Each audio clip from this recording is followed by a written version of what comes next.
I need exercise suggestions, and I'm not a morning person.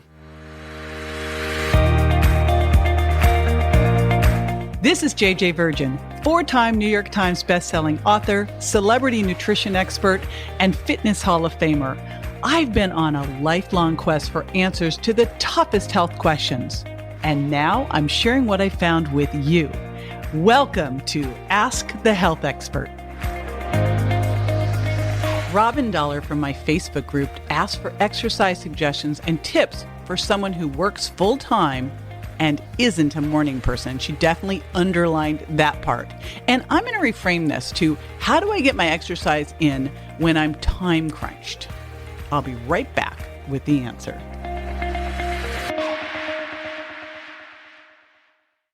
Committed to your daily smoothie habit, but getting a little tired of the same old? You gotta try chai. It's my spicy, plant-based, all-in-one protein powder that will soon become your new addiction.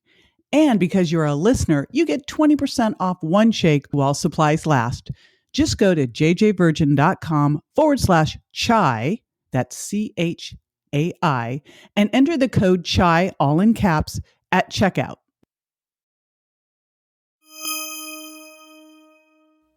All right, so let's dive in with starting out first, because Robin said, I'm not a morning person. When is the best time to work out? And I'm sure you've heard, hey, the best time to work out's in the morning. And it's true. That's what the studies show that it is. And probably one of the biggest reasons is because you get it done, right? And the day doesn't take you over. And all of a sudden it's like ready to go to bed and you go, oh, shoot, I forgot to exercise. But I have a second answer to that question. And the best time to work out is, dun-dun-dun, when you'll work out.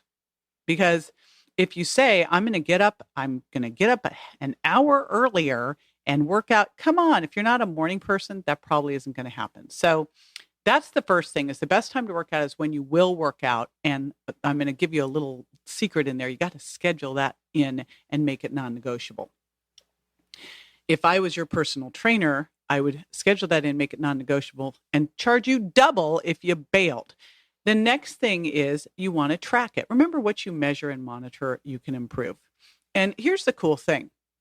I like to teach people to fit fitness in. And what's awesome is it all counts. Going up and down the stairs, it counts. Walking the dog, it counts. But in order for it to really count, this all counts as movement. But I want you to also think of what you can do that gets you hot, sweaty, and hurts a little bit, because that's what really is going to work well as exercise. Now, here's what's awesome, and awesome for someone who's working a lot, maybe has a crazy schedule, gets up and gets out of the house in the morning, is you can divide your exercise into 2 to 3 segments. So instead of trying to do, say, 30 minutes all at once, think instead of doing 10 minutes 3 times, or 15 minutes 2 times. And so here's what you could do with that. First thing, and this is from my Fast Fitness program, which you can find at jjvirgin.com. It can help you out. I've got 4 areas that I talk about in terms of being fit. I call it my core 4. The first one is just move more. Just move more. My advice there is get a dog. Second one is to burst to blast fat. That's high intensity interval training, like sprinting and then walking it off, running up the stairs and then coming back down them, dancing your face off, and then, just kind of moseying around, jumping rope and then walking it off. Something that you can do all out for 30 to 60 seconds and not a second more. And then you walk it off for about twice as long to recover and you go back to it. So that's bursting. And then pumping it up is resistance training. You can use your body weight. You can use free weights. You can use cables, whatever it is that is going to make it difficult for you to do more than, say, 20 to 30 seconds of that. I like to work in a range of an exercise repetition of 8 to 12 repetitions. That's how many times you do an exercise in one single set. And that should take you, 15 to 20 seconds, but you shouldn't be able to go past, say, 30 seconds. So if your body weight may not be enough in some of those situations. So that's weight training or pumping it up. And I've divided the body into 4 parts: upper body pushing, things like push-ups and dips and overhead presses; upper body pulling, those are things like pull-ups. You could do them, might need a little help like I do. Bent over rows, upright rows. Hips and thighs, things like plies and lunges and squats and step-ups, and then power core, and those are abs and low back muscles. So I've got it divided in the power core. This is where I like to put some the yoga flow and flexibility in there as well. So for power core, you could move that into your yoga practice and kind of do a little hybrid. Because the fourth part of fitness is flexibility. And so that could be restorative yoga, or you could do a power yoga class and do part of it as restorative and get both your power core and your flexibility. So here's a couple ways you can fit this in. Number one, if you've got phone calls or you need to connect with someone, make it a walking date. So that's one of the things that I do is if I know I need to be on a phone call, I make it a walking phone call. And if it's something where I'm just an active listener, then I might just be active listening while I'm working out, doing my burst training, doing my resistance training. So that's an easy thing to do there as well.